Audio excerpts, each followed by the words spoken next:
खिलाड़ियों के, पहलवानों के, सैनिकों के इस बड़े गांव अलालपुर की, जनौली की, खजूरका की, आसपास के सभी गांव, कटेसरा, अमरपुर की मेरे सामने उपस्थित समस्त सरदारी को हाथ जोड़कर राम राम।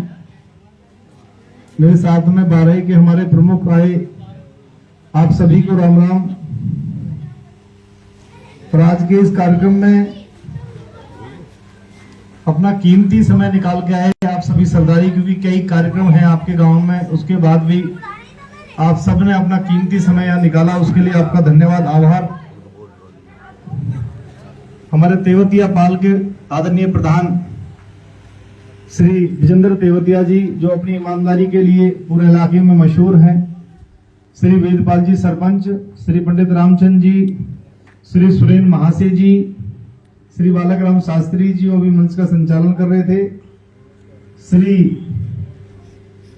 भैया जी प्रजापत, श्री धर्मवीर जी जाटव समाज, श्री निरंजन जी मेंबर, श्री वीरेंद्र जेलदार जी, श्री गिरिराज थानेदार जी, श्री लेखी पहलवान जी, श्री उदल ठाडा जी, श्री जगमोहन प्रधान जी, श्री तेजी जी प्रजापत, श्री नेत्रपाल जी नेताजी, श्री राजपाल जी, श्री संदीप तेवतिया जी, श्री पूरन जी खजूर का पूर्व सरपंच, श्री सबकी डागर जी, मामा ओमी जी, रणवीर जी, प्रदीप मास्टर जी, बिल्लू जी, सुरेंद्र जी, नारायण जी, चंद्रपाल जी, नवीन तेवतिया जी, जगदीश जी, सुभाष जी, नेतराम जी, सतीश कौशिक जी और उपस्थित समस्त सरदारी। आप सबको पता है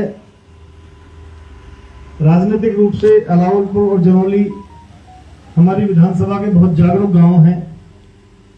आप सब समझदार हैं, पढ़े लिखे हैं, उम्र और अनुभव आपका हम सबसे बहुत ज्यादा है। और हमारे पत्रकार साथी जो यहाँ विनोद वैष्णव जी उपस्थित हैं, आपका भी स्वागत है। आदरणीय सरदारों, आप सबको पता है कि अभी अक्टूबर में 2024 के विधानसभा के चुनाव होने हैं हरियाणा में। इस पृथला विधानसभा क्षेत्र में जब से ये विधानसभा बनी है 2009 से आज तक भारतीय जनता पार्टी का प्रत्याशी कभी विधानसभा चुनाव जीता नहीं है। कभी निर्दलीय, कभी कांग्रेस पार्टी को यहाँ पे मौका मिला है। तो अक्टूबर में जो विधानसभा के चुनाव होने हैं उसमें भारतीय जनता पार्टी का कमल यहां पर खिले, भारतीय जनता पार्टी को जीत यहां पर मिले, इसलिए हम सब कार्यकर्ता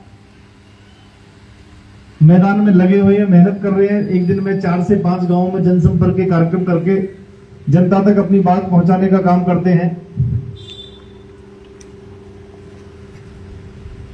मेरे पास तो जैसे सरपंच साहब ने बताया, शास्त्री जी ने बताया, आज भी भारतीय जनता पार्टी ने पूरे हमारे इलाके को, पूरे हमारे जिले को बहुत बड़ा सम्मान हमें दे रखा है। लगभग 50 लाख कार्यकर्ता भारतीय जनता पार्टी में हैं। उसमें से जो सरकार का टेलीविजन के ऊपर हम पक्ष रखते हैं, टीवी डिबेट में हरियाणा प्रदेश की 3.25 करोड़ जनता के सामने सरकार का पक्ष रखने का मौका इस भारतीय जनता पार्टी ने एक गांव गरीब किसान के बेटे को, मेरे जैसे सामान्य कार्यकर्ता को दिया है। पार्टी के प्रवक्ता के तौर पर दिन रात हम पार्टी और सरकार की योजनाओं को टीवी डिबेट में बताते हैं। मेरे तो इतनी योजनाएं और जानकारी याद है कि लगातार 3-4 घंटे तक उनको बताने का काम हो सकता है। लेकिन आज तो विशेष तौर पे आप सबसे एक निवेदन, एक अपील करने के लिए आपके बीच में आना हुआ है कि इस 2024 के विधानसभा चुनाव में अगर भारतीय जनता पार्टी मौका देती है, आप सबका आशीर्वाद मिलता है, पार्टी मौका देती है चुनाव लड़ने का, तो आप सभी का आशीर्वाद मिले, आप सभी का सहयोग मिले, आप सभी का समर्थन मिले, आपका मार्गदर्शन मिले, आपका स्नेह मिले, इस उम्मीद के साथ में आज आपके बीच में आना हुआ है।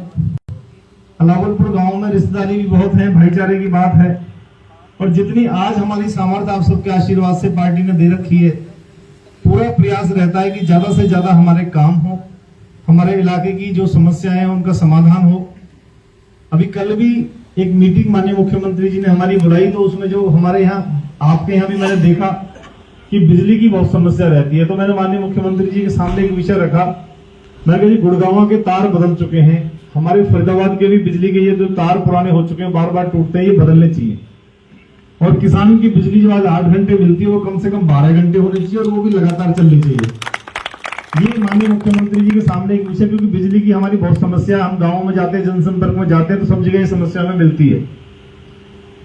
जो भी विषय हो, जैसा भी विषय हो, हम हर समय कोशिश करते हैं माननीय मुख्यमंत्री जी के सामने और हमारे यहाँ से जो सांसद हैं श्री कृष्णपाल गुर्जर जी, उनके सामने उसको रख के उसका समाधान कराएं। आप सब राजनीति के बहुत बड़े जानकार हैं, हम तो आपके सामने बालक हैं, अनजान हैं। आप सब जानते हैं कि देश में जिसकी सरकार बनती है, ये हरियाणा का इतिहास है कि देश में जिसकी सरकार बनती है, हरियाणा भी उसी पार्टी की सरकार बनती है। और देश में आप सबके आशीर्वाद से एनडीए भारतीय जनता पार्टी की सरकार बनी है। अगर इसी क्रम को हम देखें तो आज हरियाणा प्रदेश के अंदर भी तीसरी बार अक्टूबर में आप सभी के आशीर्वाद से भारतीय जनता पार्टी की तीसरी बार सरकार बननी है। भारतीय जनता पार्टी और कांग्रेस सरकार के बीच में जो अंतर है वो आदरणीय शास्त्री जी बहुत विद्वान व्यक्ति है, उन्होंने बताया।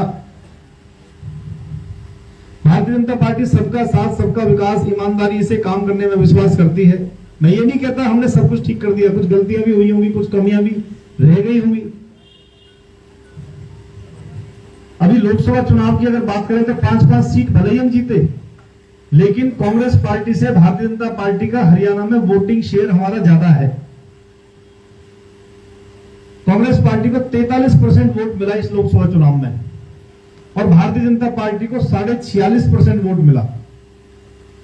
3.5% वोट हमें कांग्रेस पार्टी से इस लोकसभा चुनाव में ज्यादा मिला, जबकि उन्होंने दुष्प्रचार किया कि हम संविधान खत्म कर देंगे, आरक्षण खत्म कर देंगे। खटाखट अकाउंट में 8500 रुपए आएंगे। वो महिलाएं आज भी लाइन लगा के खड़ी है कांग्रेस के दफ्तर के बाहर, को बाहर ही नहीं निकलता। तो काट की हांडी एक बार चढ़ती है, बार बार नहीं चढ़ती। जो 8500 रुपए का झूठ था आरक्षण और संविधान की बात, वो खत्म हो गया। लोगों को यह समझ में आ गई कि भाई इन्होंने झूठ बोला था। 3.5% हमें वोट ज्यादा मिला। 3,17,000 वोट बीजेपी को ज्यादा मिली हरियाणा में कांग्रेस पार्टी से।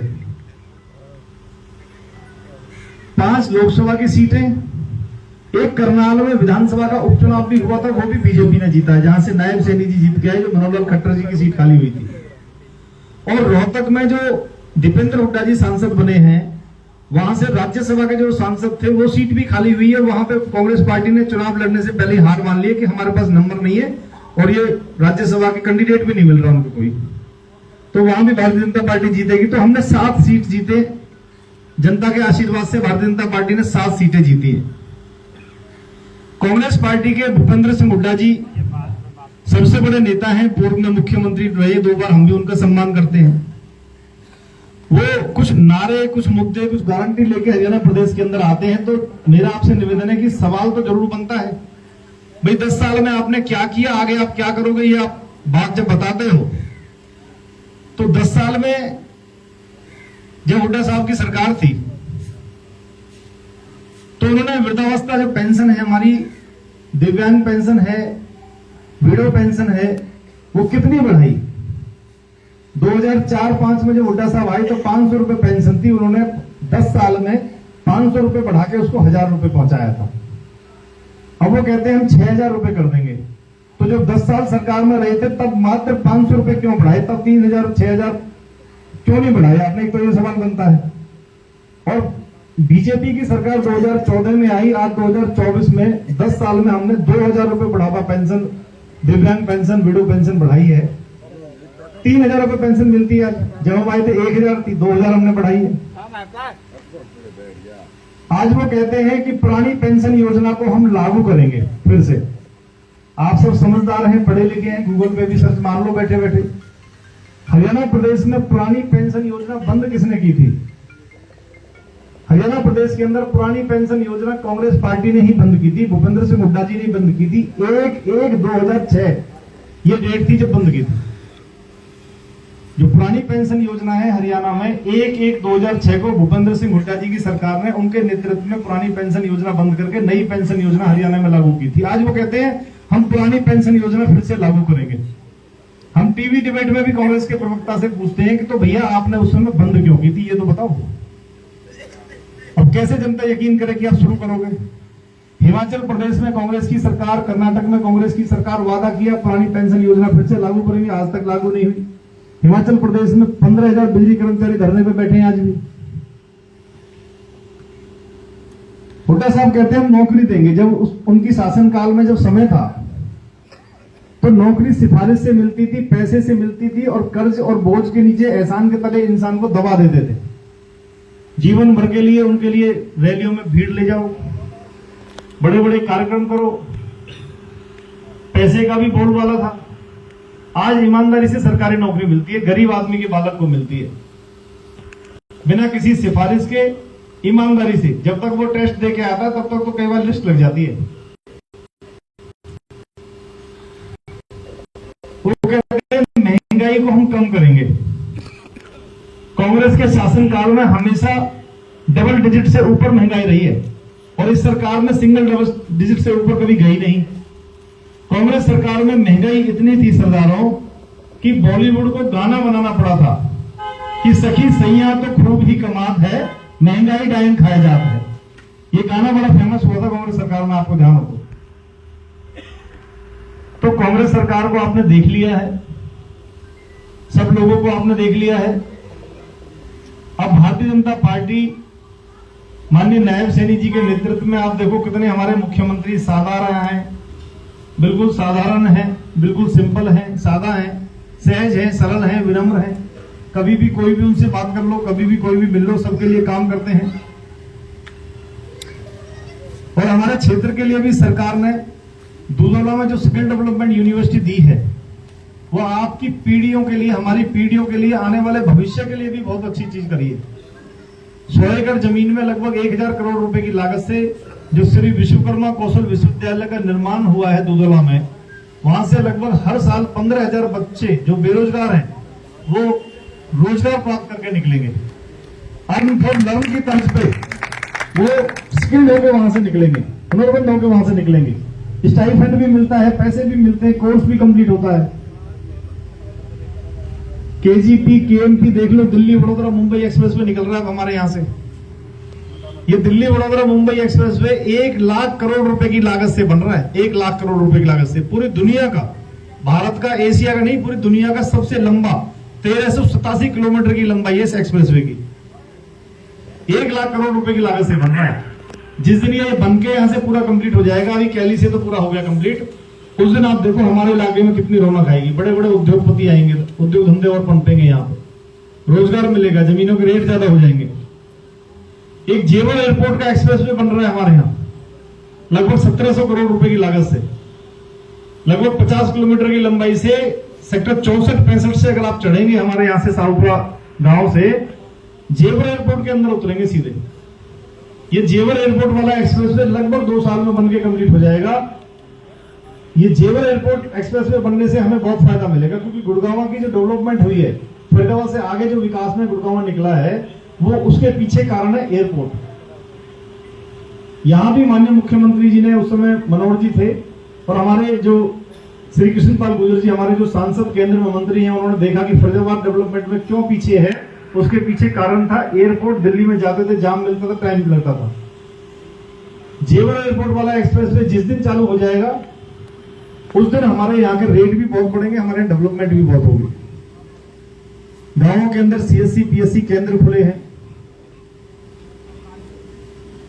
182 से ज्यादा महिला महाविद्यालय हमारी सरकार ने खोले हैं पूरे हरियाणा प्रदेश में।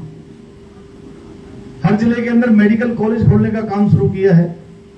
ईमानदारी से नौकरी देनी शुरू की है, और जो ठेकेदारी में पहले लूट होती थी उसको बंद करके सरकार ने अपनी कंपनी बनाई, और कौशल रोजगार निगम के माध्यम से भी सरकार ने नौकरियां देनी शुरू की हैं। गांवों के अंदर स्वामित्व योजना ला करके आपकी गांवों की भी रजिस्ट्रियां करिए। अब गांव के भी मकानों की, दुकानों की रजिस्ट्रियां होगी, पहले रजिस्ट्रियां नहीं होती थी। पीएम किसान सम्मान निधि से 6,000 रुपए किसान की जेब में आना शुरू हुआ है। आयुष्मान भारत योजना से गरीब आदमी का 5 लाख रुपए तक इलाज होना शुरू हुआ है। पीएम जन आवास योजना से गरीब आदमी को मकान मिलने शुरू हुए हैं। हर घर नल से मीठा जल योजना से घर घर में पानी पहुंचाने का काम हुआ है। उज्ज्वला योजना के माध्यम से माताओं बहनों को, बीपीएल परिवारों को फ्री में गैस सिलेंडर मिले हैं। और बीपीएल श्रेणी के जो लोग, जिनकी हुड्डा साहब ने घोषणा करी थी, जिनको प्लॉट नहीं दे पाए, हमारी सरकार ने उनको प्लॉट देने भी शुरू किए हैं। चाहे सड़क है, सीवर है, बिजली है, पानी है, शिक्षा है, स्वास्थ्य है, सुरक्षा है, हर विषय के ऊपर भारतीय जनता पार्टी की सरकार ने काम किया है। तो आदरणीय सरदारों, आप सब समझदार हो, पढ़े लिखे हो, आपका राजनीतिक अनुभव बहुत ज्यादा है।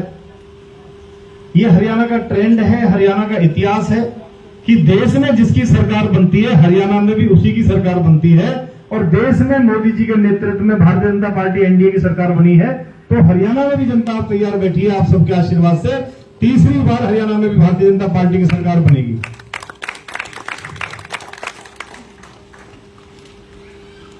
आप सबसे एक आशीर्वाद, एक निवेदन लेने के लिए आज आपके बीच में आना हुआ।